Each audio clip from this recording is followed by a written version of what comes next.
Day 2 of Washington Commanders training camp is in the books, and it was a spirited day.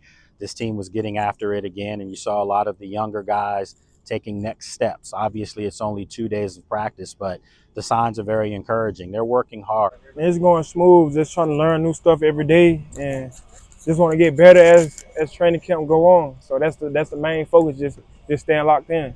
Now, you seem like a confident guy. You know, you have Austin Eckler and Brian Robinson, you know, who've been entrenched there for a little while, at least Brian Robinson. What do you bring to the running back room that can help their games? I mean, I feel like that comes with just pushing each other, just competing every day. That's the main thing we preach. And I feel like if we all do that, they push me, I push them. Like it's just gonna make us better, just make us want to do better. So I mean, I love those guys. I love having great vets in the room with me, so we can just push. You were in TCU and you played guard, then you moved to tackle. Last year playing tackle. Do you feel like it's like new language for you all over again, or is it starting to assimilate again? Not really. I mean, like I said, it's something that I already knew. It's kind of just like riding the bike. Like if you don't do it for a while, you know how to do it. Now it's just about getting reps back, getting my body back comfortable. You know, my body was so used to playing tackle, being in those positions. So now just kind of readjusting everything, like my muscles, my joints, everything to be able to last in those positions and be comfortable. That just takes reps. You know, I'm not going to stress about that because that just comes with putting the work in throughout camp, and that's what camp is for. So that's just what I'm going to do every day. And I did want to get your take on Josh, you know, as far as him being a young guy. I know Laramie spoke highly about him, but what are you seeing him? Yeah, I mean, first time Dude came through the door, he was cool. Like he already knew. He seemed like he knew what was going to like come at him through camp and like OTA. So he's very open-minded in terms of like just every day is a new day to learn, to work. He doesn't get hung up on reps. Like if it's a good or bad one, he always wants to improve what he can improve on. And it's very like just a student of the game. Like he asks a lot of questions. He knows what he's doing, and that's just what we want to see out of the young guys, especially coming in, having a role that he has potentially. That's great to see. Do you feel like the speed of the game in your second year slowed down a lot? For sure. I kind of saw that last year when I started playing a lot more during that second half of the season. But yeah, now guard, everything happens a little quicker. So now during camp, I can kind of see, like I said, those timings, knowing like where my eyes go and all that stuff, kind of adjust a little more. But being able to play last year, as much as I did, is going to be a big help going to the next year. And Coach Dan Quinn, you know, when he was speaking to us before practice, talked about how it's not for everyone to be in Washington because they really push guys. They really amp up practices, and it was on display today. We're fortunate from the coaching side that we're, you know, part of, you know, the discussions with Adam and his staff on the personnel about what's the best fit for our team. And I love that we scout and pick players for us, not for the NFL, what fits us. And there's a culture element to that as well. We're not for everybody, but for the guys that, man, like love ball, love competing, this is the type of environment that you could really thrive in, but we really push it. And that's not for everybody, but we like doing that, and that's why we work so hard on our skills, not just in training camp, but like you see that in December and January. We're still working the skill work because I think that's the edge, and we like doing that.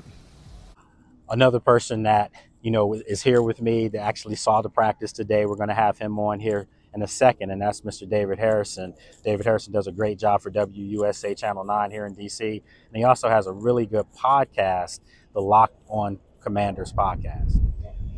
Day 2 of Washington Commanders training camp is in the books, a spirited day, and now to help me break it down is my good friend David Harrison from WUSA 9, and then also has a great podcast, Locked On Commanders. So busy day, man. They were at it. This was not the typical second day of training camp. These guys were working hard. Oh, absolutely. And the thing that you love is they look comfortable.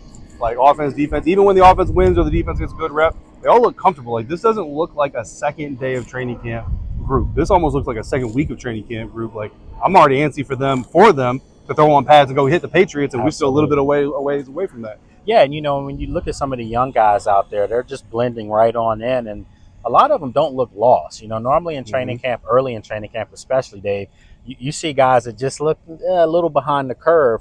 These guys have picked up right where they left off with minicamp and OTAs. Yeah, no, absolutely. I've been watching Trey Amos really closely, and the thing you liked about him coming out of Ole Miss was his ability to be physical, but not just his ability to do it, his willingness to do it, right? Because we've seen Washington cornerbacks who had the length to play and press and throw out a punch to disrupt a wide receiver's timing, at least on the line of scrimmage, but they just didn't do it for one reason or another.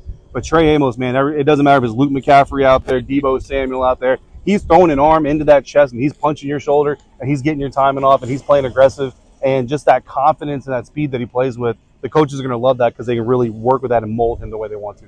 And, speaking of young guys, Jacory Brooks has kind of caught my eye. The last 2 days, he's made some really nice catches on the receiving end from Jaden Daniels. He did have the drop yesterday as well. But he's starting to show, they expected something from this guy, perhaps with an injury here or there. We still don't know the availability of Noah Brown just yet. Yep. Maybe a Jacory Brooks can put himself in the conversation of maybe being a surprise guy that makes the roster. Definitely going to be in the practice squad. Like after, the givens, right? Terry, Debo, Luke, Jalen Lane, like Noah, you have a little bit of wiggle room there at the back end of the roster. And Chris Moore has made a name for himself. Sure has. But like you said, Jacory, 3 touchdowns in 2 practices, all of them coming against, the first team defense. You absolutely love it for him. You hate the drop because the knock on him coming out of college was he dropped. Doesn't always make right, the catch, exactly. right? So you hate the drop, but you love the 3 tutties. It's day 2 of training camp. Give him a little bit more time. So far, like you said, he's made himself a lot of room and maybe a priority practice squad guy, but that's okay. You get called up during the season. Things happen, things like that. A couple other things before we wrap up, talking with my good friend David Harrison from WUSA Channel 9 here in DC and also from Locked On Commanders podcast. The defensive line, obviously they're going to be a big, point of, emphasis as far as what can they do this year. And if you look at the size of these guys, Javon Kinlaw is an absolute monster. Dietrich Wise looks like a big guy on the edge as well. What are you seeing so far with these? What I really like right now is the amount of times I'm making a note of Dorrance Armstrong Jr. Getting pressure or getting a practice sack, right? Obviously, we're not hitting Jane Daniels, but getting that practice sack. Absolutely, because that was the big thing last year, right? Like Dorrance was getting a lot of pressure last year, getting a lot of backfield disruption last year, but it wasn't culminating in TFLs and sacks. So that's the next step for Dorrance Armstrong as a starting DN in this defense is to finish those plays. And again, he can't finish them out here because it's practice.